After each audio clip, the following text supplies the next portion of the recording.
check out this bonsai kit that I grabbed here off of Amazon. Here's everything that comes included in your kit. You do get 3 of the burlap sacks so that you can plant your little tree. The sod discs that you're gonna add to water and let that fluff up. And then of course you have your actual seeds themselves. They do send 3 different kinds.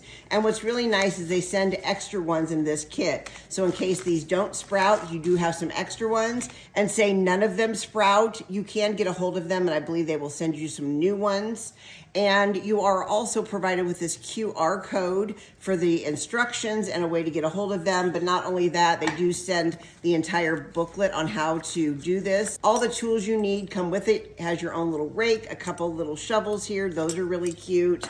They also have some scissors here to cut the tree, I suppose, once it gets bigger, and then some tweezers for your seeds. So all that comes. Plus it also has these plant stakes, so you can write the name of the tree and the date that you planted them, so you can keep tabs of how everything is growing, and then the little burlap sack for all of your tools too. So everything is included with your kit. This is actually my 3rd kit that I've purchased from this particular company. I'm really excited to get trying this. Can't wait till they grow. If you are looking for something fun like this to do just by yourself or with maybe a kid or a grandkid, definitely check these out. I hope this video has helped.